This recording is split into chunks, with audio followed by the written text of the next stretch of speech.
Hi, welcome to part 2 of the yin-yang, feminine-masculine dance and how it applies to stress and how it affects stress on pretty much every level, and including how our nervous system, the strength or health of our nervous system. So just to recap, we talked about how there are higher and lower qualities to the masculine, and there are higher and lower qualities to the feminine. And for the most part, we've been operating at the lower qualities, and we're being called, if you will, that's the way I see it, into the higher qualities. Each one of us as an individual, that's part of the whole, right? So we're each like a microcosm of the macrocosm. And in this section, I just wanted to touch on 3 things. I want to talk about the cost. I want to talk about the friction that happens, and then the invitation to this call and how it changes that friction. And what was the other thing I was going to have us talk? Oh, and then Mother Earth, right? Hello, that's like a big obvious one right in front of our face. So the cost, so the friction between the masculine and the feminine not being in harmony, and you'll have to listen to part 1 to understand what that actually means in terms of how it shows up in us individually and in the collective. But the cost of that on an individual level is a high level of stress. And I don't think I'm saying anything that most of us don't know, which is stress is considered to be the underlying component to all health problems, at least in 98% of the case. And even if it doesn't trigger the health problem and one gets a health situation or catches the virus or whatever, the underlying stressors in our literally in our nervous system that have inflammation too high, or heart function struggling, digestive disorders happening, all of those things. And all of our systems are affected by this. Our hormonal or endocrine system is affected by this, because if you haven't seen the crash course on a stress response, you might want to check that out too. But that is basically just sort of an overview of what happens in our body when we have a stress response, which is a release from our brain of a cascade of chemicals that are corrosive to a human body. Now, we're meant to have a stress response in very short periods of time, but unfortunately, we're living in a stress response for the most part, unless we, figure out a way to wrestle ourselves over to the parasympathetic branch of the nervous system, which is where we're in a relaxed state, we're able to heal, and all of those chemicals can settle down, and a different set of chemicals are released from the brain that actually regenerate cells and build tissue and calm all of our systems, and let everything work in proper order. So it's kind of a thing. And stress is usually a response to something that where there's a quick fear response, and it could be something internally or it could be something externally. We have plenty of things to be triggered by on the external. There's no question about that. And then what happens from there is we activate worry, and we activate overwhelm, and we activate more of that fear, which just keeps those chemicals, which are a bit addictive, by the way. Our stress chemicals are addictive, and it's like a cocaine, a heroin, or a sugar habit, if you will, or an alcohol habit. And so we have to sort of be willing to consider that that's actually what's going on, because we don't have those kinds of conversations as a general rule. The conversation usually starts at, oh my gosh, I'm so stressed because I have to get such and such done by such and such a time, right? And then that's it. And it's important to me to have on the table, have in the conversation the whole picture, right? So those stress chemicals, those hormones that get released in a stress response can be addictive. And so we wonder why we keep looping and worry, and why we keep revisiting the same fears. And I'm right there with you as far as all of that happening. I am just very devoted to noticing it and redirecting my system, mind, mental, emotional, physical, spiritual, out of that groove, out of the stress response groove, and back into the parasympathetic groove, which is where we should be living all of our life, except for if there's a threat of danger, right? Like that is what a stress response is for. And we don't have very many of those in our lives.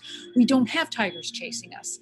Of course, if you step off the curb and there's a car coming and you didn't see it when you stepped off, that a stress response activation is a really good thing. It saves our lives, right? Or the analogy that's often used when a child puts its hand on the flames of, the flame of a stove or a hot stove. The reaction to pull back is based on the stress response, right? But we cannot live there without consequences. It is not sustainable, and we're seeing it everywhere we look, and yet we're not calling out the elephant in the room entirely, right? I mean, we say, oh yes, we have a lot of stress, we have a lot of fear in our culture, there's lots of that, kind of basically coursing through the airwaves and, watch out or it'll get stick on you. I'm making light of it a little bit, but it's not far from the truth. And it's so costly, right? It costs us tons of money. It costs us a lot of money as individuals to just manage ourselves through a lot of that. And I'm not saying that the management pieces aren't good, they are. It's just that, and I said this in the first part of this, is that isn't the root, and we really have to be willing to get to the root in order to pull those things up so we can elevate ourselves into ways of being that is our natural design, and that don't include running from a saber-toothed tiger 24/7, because that's basically what we're doing right now. And most of us, I don't mean to say every single person is doing that, but many are. And so I'm devoted to supporting the people who really need that help, right? So it's costly financially, it's costly in terms of productivity, it's costly in terms of our connection with people we care about. I mean, we don't even often set some time aside to think about how different our relationships would be if we weren't operating from a stress response so often, right? If we weren't in that autopilot habituated place of stress response. And all of us crave love, we crave community, we crave connection, and yet it's this it's this what's the word I'm looking for? Well, it's this element hidden in plain sight that we actually can do something about, that's keeping us from the very connections and love and community and growth and enjoyment of life that we crave so much, right? So it costs us connection, it costs us productivity, it costs us being able to develop ourselves as more co-creative beings. Co-creative, I mean with the creative life force, which is beating our heart and pumping our blood right now, right? It costs us, that's what it costs us. I don't know, maybe you have some comments about that. You could let me know what managing stress, what waking up and walking through your days with worry more often or more part of your day than not feels like it's costing you. I would love to hear, actually. So that's that. And what we don't realize is that when we have this imbalance between our masculine and our feminine energies, right? So let's just say that masculine is yang and light, because it is. I don't mean let's just say like we're making it up. It's not. And feminine is yin and love, right? And by the way, in terms of the particle and wave and quantum physics realm, it is light that carries love, right? So the reason we get to have an experience in a physical form for the purpose of expanding love, that is the prime directive after the ensuring the species is, continues. The prime directive is expanding love. And so we do that on a planet of polarity where there's light and love and up and down and right and left and moon and sun, all of those polarities, right? We do that for the purpose of expanding love, and it requires light, right? So love is the feminine, light is the masculine, and they require each other to work in harmony in order for there to be the experience of love, the experience of the higher qualities like joyful existence and plenty in terms of, time and energy and wisdom and resources and connection and love, right? So that is a really important element. And we can say from a mental construct place, like in our lower human mind, we can say, oh, yeah, it's all about love. Right, sure, that, of course, but we don't know how to actually live into that, right? In more moments than not, or many of us don't. So I am a student of love. She teaches me everything I know. And so I am tasked, if you will. My purpose is to pass along what I have learned. And of course, there's many people talking about this. And I know that when I'm learning something, I need to hear it from many different angles. And so, you know, if the way I describe it helps, great. That's my purpose. And I hope it does. But when we don't have this balance, there's a friction. And that friction is the stress in our body that releases chemicals that are very, very hard on our system. It's not sustainable. They have dire consequences over time. And we're, you know, we're looking to sort of back ourselves out of that friction into harmony, right? And there are very specific things that we get to do, that we get to learn, that we get to evolve ourselves through in order for that to be the case. And when we have that, then when it comes to, I'm going to just glance at my notes because I always want to make sure I don't miss, you know, a lot of it I have already, because I've said it a million times and it's in my memory, but I also want to make sure I don't forget certain points that I've written down to share. So when we don't have friction, we have like the power of light and the power of love available to us. And the power of light is supportive and empowering and protective. And you know, there's just this whole list of things that we get to enjoy when we activate our power of light. When we activate our power of love, so this is, they really only get to be co-activated when we do them both together. We can't like, I mean, I shouldn't say we can't. If we favor one, then we'll still be out of balance. So the idea is to give both our masculine and our feminine and our light and love, you know, equal attention for the purpose of harmony, right? And when we have access to the power of love, and I know that's kind of a cliche, but when we do, we are creative, we are flexible, we have bounty and beauty, and we are living from a place of flow rather than friction and constriction. And when I talk about creative, I mean like we're co-creative with life. We're accessing solutions to problems, and we do that with our light too. Like that's a very that's a good tango for accessing solutions and being co-creative. Like the masculine and the feminine co-creates, and then the third energy that comes into the masculine and the feminine harmony is the source of life, right? And that, you know, that's like the Holy Trinity, right? That's been talked about since the beginning of time in various different ways. Certain religions have their way of talking about it, but that's the Holy Trinity. And when we have access to that, when we cultivate an access to that, when we build a muscle to being more in that alignment than not, our entire landscape of wholeness and health and ease and calm and peace is the order of the day, right? And so that is what I stand for, because I know both sides of that coin very, very well. And so I really want to have you know that. Now, what's interesting about Earth, she's often considered to be a she. So I find it interesting. This is how I make sense of what's going on. I'm not saying this is the truth, or I certainly don't want to, you know, push anything onto you, but this is just how I see it. Since there has been masculine dominance for longer than we can remember, and it's in our DNA, right? We carry all this patterning in with us when we're born through our DNA, because all of our ancestors had it, our lineages, it's carried in our lineages and through the generations, right?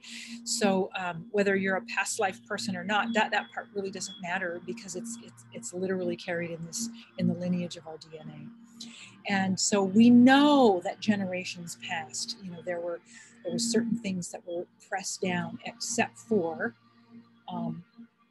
masculine, mostly white masculine dominance, right? We can look anywhere in the world and see how that has been playing out.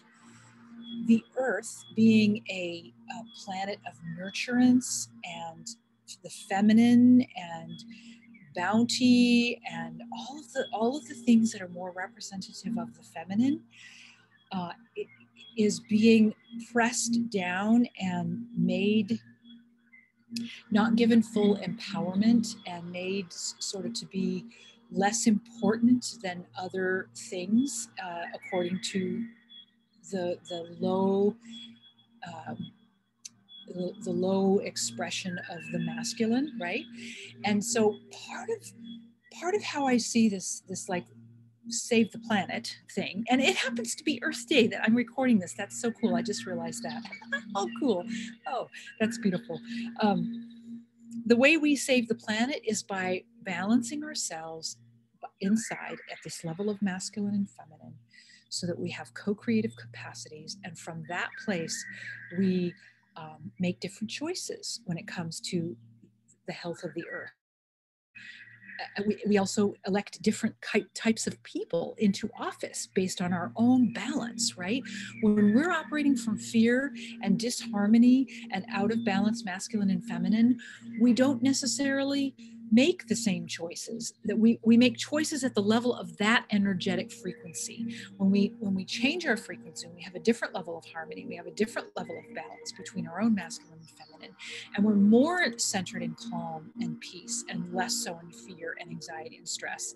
We actually make different choices. We make different we also command and demand different ways for the world to work in harmony, right? We aren't there yet, but we're certainly looking in that direction. Now, the work to do is for each one of us to come into this balance as best we can with however many years or decades we have in front of us, in order to serve a higher functioning collective consciousness that we're calling humanity, that happens to be supported by this planet Earth, right? So that is my mission, is for each individual and families and communities and collective and Mother Earth herself. And we could, right, in terms of just like the multiverse, but let's just stick to our own yard, right? Like Mother Earth is our yard, and so it's up to us to tend this yard, to tend this garden, to tend the bounty that we're being offered from her in a high level way, in a non-toxic, in a healthy, whole way. And when we do that on the inside of our own selves, we naturally do it externally. The only reason the world, what we see in the world as so chaotic and just like not very good decisions and choices on behalf of many. And there's plenty that are, so don't hear that wrong. But what we see, what we get shown, is the opposite of healthy and non-toxic and whole. And so the more of us, and that's a projection that we all set forth as a collective to get our attention, that now is the time. There's no rush, but there's no time to waste. And so I am extending an invitation from the source of life through me to you to say yes to this in yourself. And I hope you do. And please let me know what ahas popped up for you, or considerations around this topic, and drop them in the comments. And we'll call this video a wrap, because I could talk forever. And, I want to be respectful of your time. So thank you for listening. And I hope to cross paths with you again soon.